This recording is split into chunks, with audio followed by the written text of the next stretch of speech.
Runs like he's got no hips, said Gabby Agbon-Lahore on TalkSport. He called Niclas Fullkrug not good enough and questioned the club's scouting as well. Welcome to the West Ham Massive, guys. We really want your thoughts on this. Get your comments in the section below. Don't forget to hit like and don't forget to hit subscribe. So, Niclas Fullkrug arrived at West Ham United with a Bundesliga pedigree and a £27 million price tag. But fast forward to just over 1 year, fans are asking, was he ever the right fit? Signed from Borussia Dortmund during the Julen Lopetegui reign by Tim Steitman on a 4-year contract at the age of 31, Niclas Fullkrug arrived with a strong record, 15 goals and 10 assists in 45 games in the 23-24 season. In his Bundesliga career, he's amassed 56 goals and 18 assists in 157 matches, averaging a goal every 2.8 matches. Also having 14 goals in 24 matches for the German national team, where he averages a goal every 1.71 matches. But Niclas Fullkrug, is he, pound for pound, the worst West Ham United signing in years? Here to discuss that with me, Charlie Woodgate. How are you, sir? I'm good, my friend. I'm good. Good to hear. Good to hear. So that little preamble, that little introduction to this recording that we're doing here regarding Niclas Fullkrug, who, as we record this in the previous couple of hours or so, it's been reported that once again he's pulled up lame. He's got a calf injury whilst away on international duty. Now, you look at Niclas Fullkrug's record in the Bundesliga. I gave the stats there. You look at his record for the German national team, a goal every 1.71 games, Charlie. The guy is clearly a quality striker. But for West Ham, I'll give you his stats conversely to that. 3 goals, 2 assists, 24 matches. Now, that means he scores a goal on average once every 8 matches. And each goal was therefore, as his £27 transfer fee, each goal has cost 9 million quid. What's your thoughts? Yeah, I mean the preamble was good. I'll give you that. The preamble was good, and I was with you all the way until you said about worst value striker in West Ham's history. God, we got a long list of those. We have, but when you consider the reputation he came in with, when you consider the price tag, and a 31-year-old getting a 4-year contract, I look at that and go, all those things stacked together. There's a case. There's a case. I mean, there's plenty of other options. You look at the recent examples of Schumacher and Haller are big money ones. There's bad strikers over the years, but sticking to the man in question, he's clearly a good striker. Obviously, you read his stats out. He's basically a 1 in 3 striker throughout his career. I think the slightly misleading stat about 1 goal every 9 games is a lot of those games are substitute appearances, a few minutes here, a few minutes there. I think I'm just looking at his stats now. He's played about 1,000 minutes in the Premier League. So what's that? That's 11 games in total.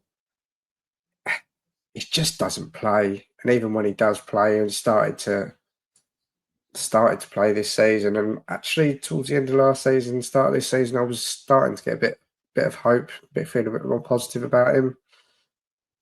But everything in the last couple of games, even a 3-0 win, obviously he wasn't on the pitch for any of that success, I don't believe. I think the first goal came after he'd gone off. Could be wrong on that, but he's just not involved enough. He strikes me as the type of striker that needs bodies around him, needs support.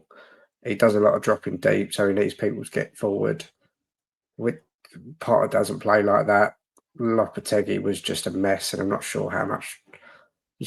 Fullkrug was around at that time because of his injury, but Potter's system is very defensive. He's got this reputation of knocking the ball about, keeping possession, being in control, but it's not a control where your striker's in the game a lot. It's a control that's being played around the back.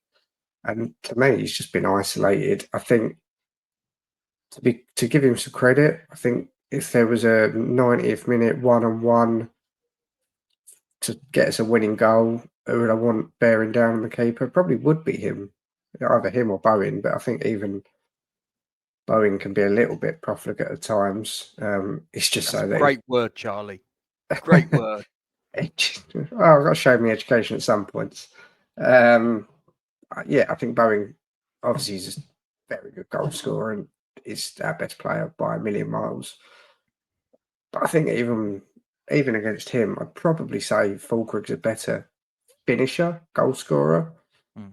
He's not in a position hardly. It's just I don't know whether I sort of said this to you before we start recording.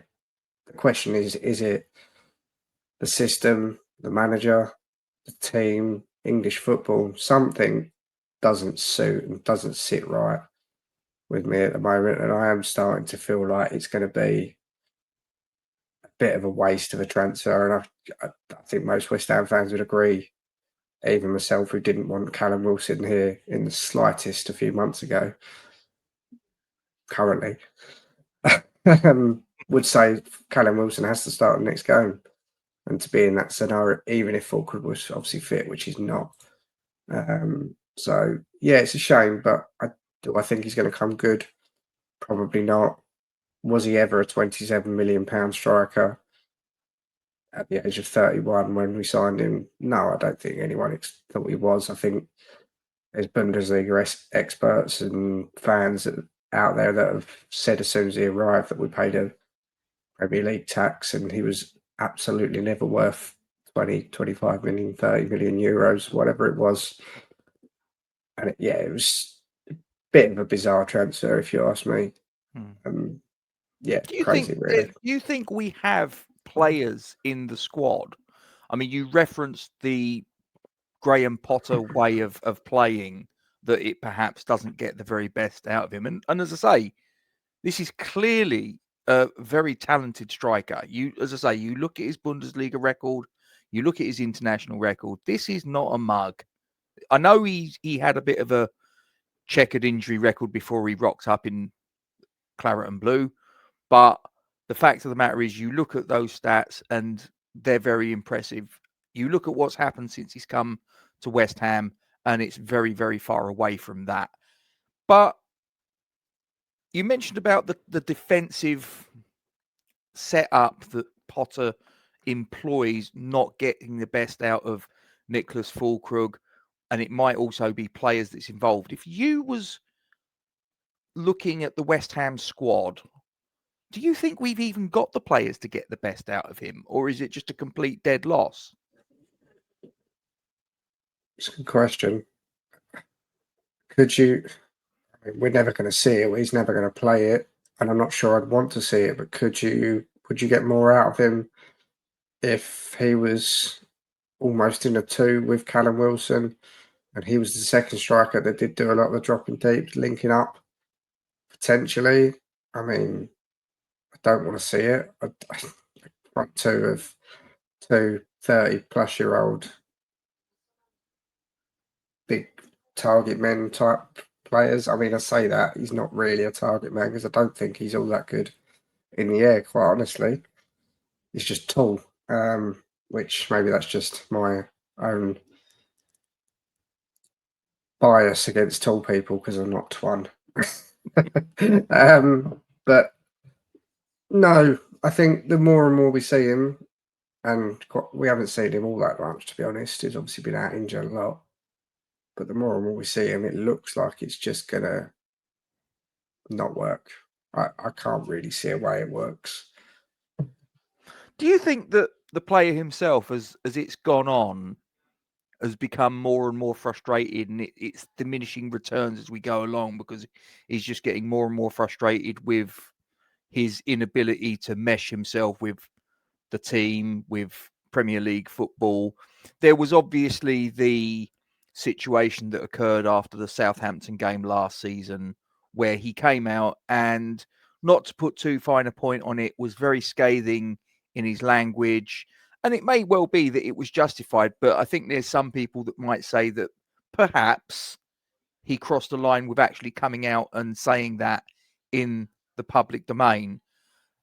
he's obviously a very strong character. How do you interpret those things and certain characteristics in terms of him as an individual? Do you think he is liked by his teammates for being that upfront? Do you think maybe there's some teammates that it doesn't sit well with, that his openness of criticizing his teammates out in the open?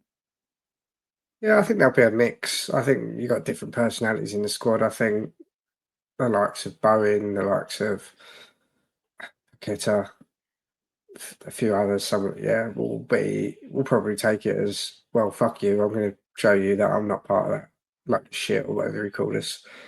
But there will be delicate souls in that squad that need a bit of a different approach. Ultimately, I think one of those delicate souls is the manager.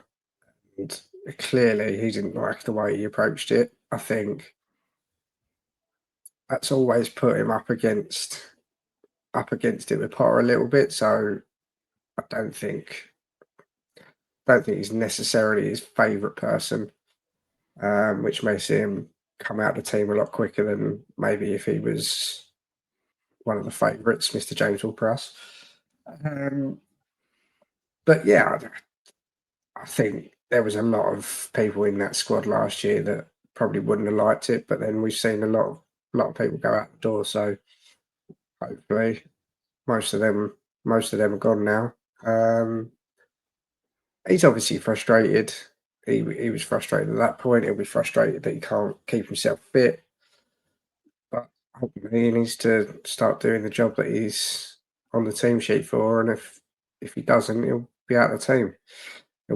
We haven't got many options. So even if he does find himself out of the team, and when he comes back from injury, he'll get his chances to come on and make an impact and get himself back in the team. And ultimately, it'll be up to him to see if he does that or not. Mate, you mentioned before about people around him to help him. I think maybe Somerville's that person. If there's going to be anyone, that direct running, getting the ball up the pitch quicker, getting running beyond Fullkrug once he comes deep, running at speed as well beyond him.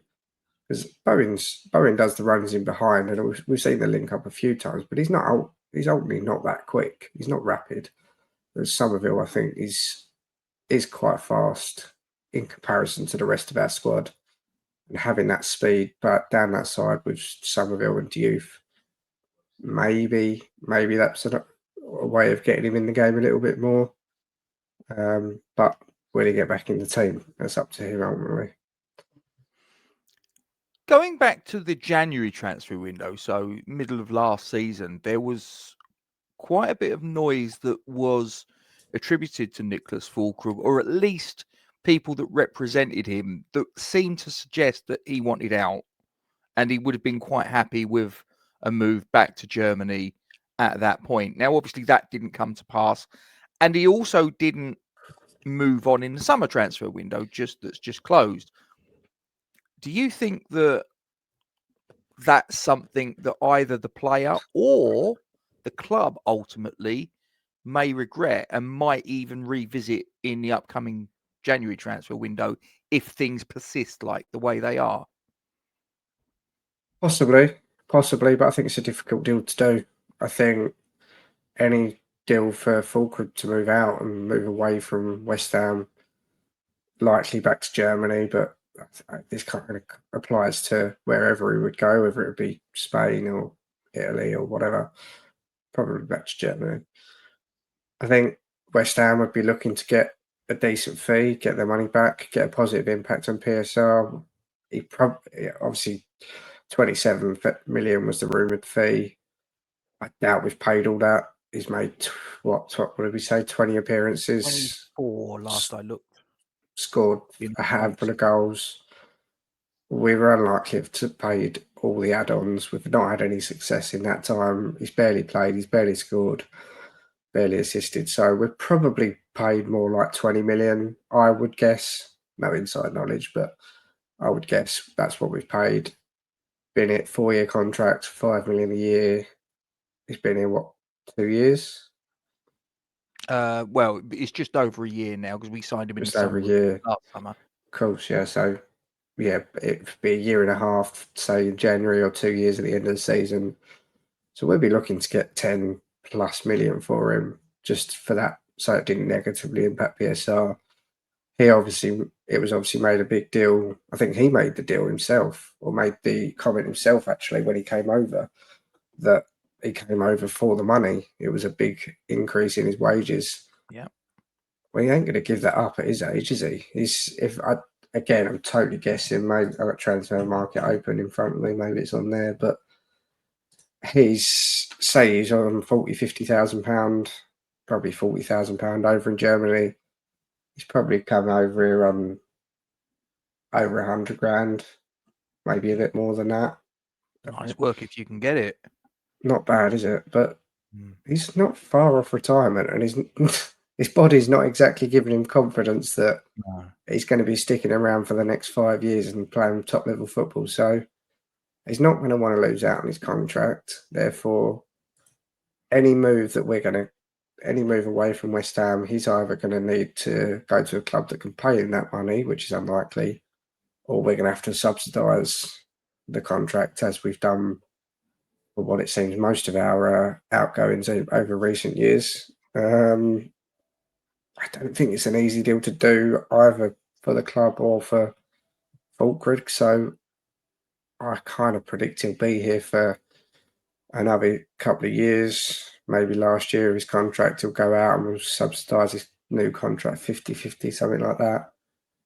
Will it be a success? I wouldn't put much money on it being a success over the next couple of years if he is here for another year or two. But I just don't see the opportunity arising for him to go back to Germany for those reasons.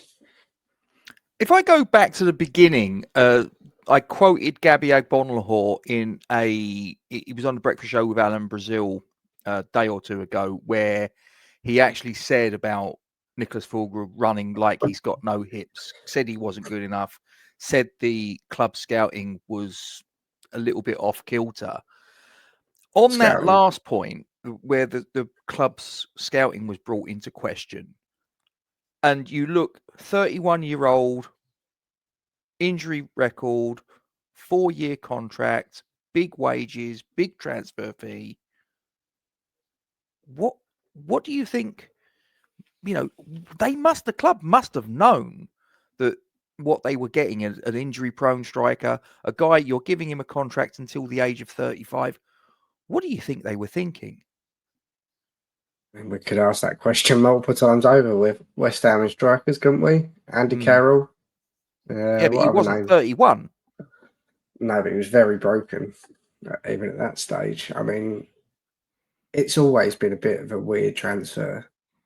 Obviously, the rumour was it was all Duran, and that was the time where Duran was coming in, and we was 3 million away from getting that deal over the line, although I'm not really convinced that's accurate, but that was the rumours. And then all of a sudden, Tim Steiden went to Germany and got one of his mates. Yeah, I mean, the scouting at West Ham has always been in question. There's not really been a long-term strategy and a plan for, well, I can't remember one really when we had it. We'd seemed to go from point A to point B to point C over the years, depending on who's the manager and who's director of football at the time, if we've got one. It's it was always a bit of a weird transfer. It should have never really happened. Another one, it just doesn't really make sense. But that was probably Tim Steiner's biggest mistake. I think a lot of the other transfers he made, you can probably make an argument will be at least semi-successful. I mean, Tadebo's still in around the squad. Guilherme's got a bit of a future. I think Fullkrug's going to be the one that's a bit like, well, if we was that close to getting Duran over the line, why have we not done that? Finally, Charlie, when the curtain is drawn on Niclas Fullkrug's time at West Ham United, however far in the future that might be, do you think we will look back and we'll think that he's been a victim of poor decisions made at the club? Or do you think it will be very simple? He wasn't cut out for the Premier League. Yeah, I think it's largely the latter. I didn't think that maybe even a few months ago or a few weeks ago in pre-season. I was starting to like the look of it a little bit more, but I am the more we see of him the last couple of weeks, I am wondering whether it's just one of those strikers that doesn't suit the league, English football. We've seen a lot of them recently. Haller, Samaka, list goes on. I think maybe just German football is his calling, and even outside of West Ham, there's been a lot of evidence over the last few years that players who do it in the Bundesliga don't necessarily do it in the Premier League. Obviously, Haaland being the one big exception, but the likes of Timo Werner was smashing it out of the park in the Bundesliga. Well, he became a bit of a laughing stock over here. Havertz, some Arsenal fans would tell you he's been a success. I still think it's an absolute waste of money and doesn't really cut it, but it's just my view. I think it's a big, maybe even step up isn't the right word. It's a big change from the Bundesliga to the Premier League, and yeah, potentially it's just going to be one of those ones that, for whatever reason, doesn't work. It doesn't suit English football. The managers and the tactics are probably not helping him, but it will be another one on Mr. Sullivan's long list of strikers that have scored about 4 goals between them in decade and a half worth of ownership. Well, there I think was where we will leave it, Charlie. Thanks for joining us. Guys, get your comments in the section below about all of the points that we've discussed here. And if you've got anything extra you want to bring to the table, please feel free to do so. I'll answer all of them in turn.